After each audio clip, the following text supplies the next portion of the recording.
Hey guys, it's Coach Barch here, and it's another day. I want to talk about the power of Microsoft Forms.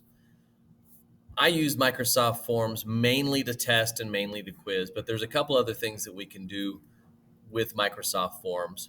One of the things that I've done recently is I collect information to put on the school website. So here's a form that I created for our sports to post their tryout information.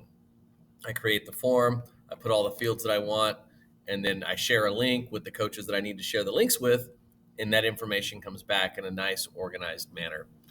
Something I discovered recently, this week actually, is that Microsoft Forms will collect videos. So we had a young man hit a home run in a baseball game. I reached out to him in the hallway. I emailed him this link, and he sent me the video of his home run that I then downloaded and put on the school athletic website. But mainly, what I do with Microsoft Forms is I quiz and I test. You can see I've collected on this quiz over 100 responses, and there's a lot of really neat things we can do with this. Right here, you can see the most powerful thing is the data collection. At the end of the test, I can scroll and I can find out where my points of remediation are. So you can see we've got decent spreads.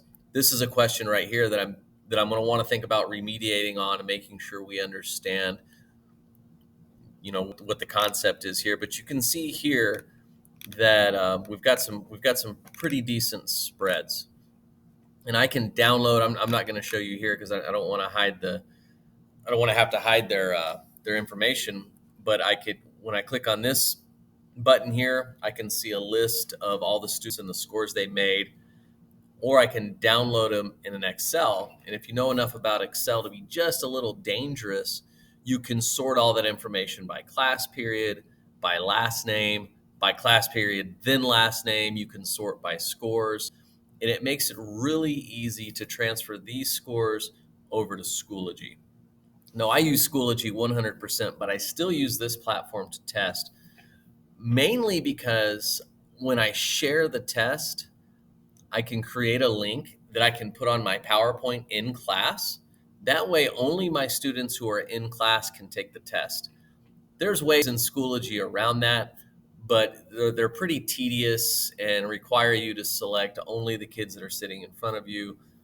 If you're worried about test security, at least in terms of kids taking the test at home or some type of way of cheating, then that's that's how I figured out a way around it, is just to take a link, put it in tiny URL, make a smaller, more manageable link, put that on the PowerPoint. That way, when I've walked around the classroom and I'm sure everybody's ready to take the test, I know only the kids that are sitting here with me get that test and nobody who's at home.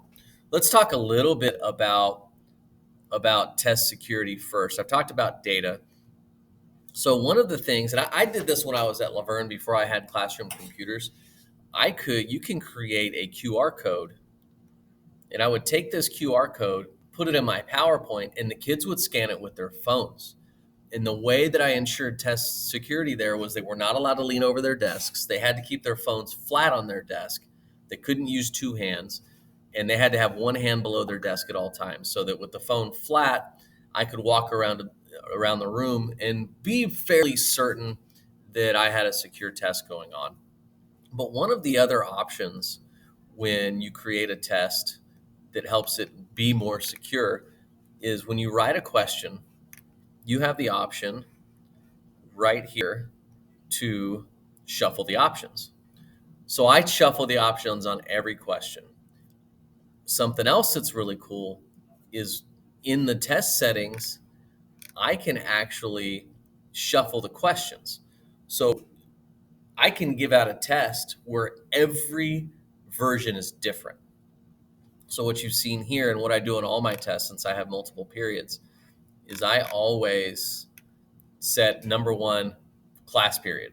And then I'll go over here to my settings and I'll shuffle the questions, except I'll lock number one. That way everybody's first question is always the class period. And what's cool about this is it only shuffles for the kids who are taking the test. When you get the data, the question number two that you have on your test, the way you wrote it, will stay question number 2 in the data. So Mike's question number 2 might be one question, Johnny's question number 2 might be another, Tiffany's question number 2 be a different one, and then all those are shuffled. So it makes cheating off of each other very difficult. In my classroom, I keep my desks like this. The only thing I ask is that all the desks are facing the same direction. And again, I'm talking about test security. These laptops are hard to read from an angle. The student laptops are terrible. If they've got their screens dim, it's really hard for other students to see. But what I want is with their screens pointed forward, I can see on their desk from any part of the room that they've got the test up, because I always theme it, so I can theme it, and you can upload your own picture. So go to theme. Goodness, of course. Typically, there's a button here where you can upload your own picture. This is the customizer right here, and I'll upload this background because I can see that from all over the room. I know what that looks like. So in terms of test security, I can walk around, see all their screens, and be positive that they're only on the test. Something else I make sure I do before I send out the quiz, obviously phones got to be away, AirPods got to be away, watches got to be off, is I make sure all these tabs up here are clear except one, just the one clear tab. And that's to make sure they're not switching back and forth between tabs, just a little bit more security on that end. And then when their tabs are clear, they've got the, it's usually typically a home screen. It's like google.com or bing.com. I'll throw the code on the screen. The kids will type it in. I use tinyURL to make the code small and manageable. In another video, I talk about how to make those codes and how to customize them so that it's easier for the kid to process and then type onto the screen.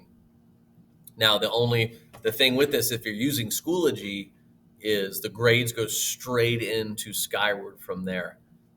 But since I don't use Schoology for this, I've got to hand copy them over, but it's a matter of putting the spreadsheet with the grades on one screen and then the grade book in Schoology or Skyward on the other side of the screen, and then you can just type them in without a problem.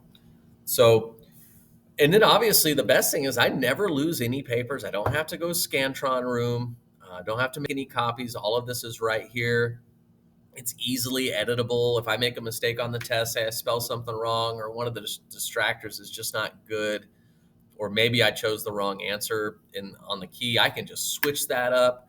So I may give the test first period, and then finally someone notices, hey, this question is got the wrong right answer. I can change that here in forms. It modifies all of their grades, so kids who got it originally marked wrong will get it marked right. It's just so smooth and so easy. I'd love to help you guys if this is something you want to move towards testing using Microsoft Forms or even Schoology. I use the quiz function in Schoology for my exit tickets. I'd love to help you guys. So if you have any questions, if this is something you want to get into, reach out to me. We can set a time and I can come over there and help you out. As always, go Bulldogs.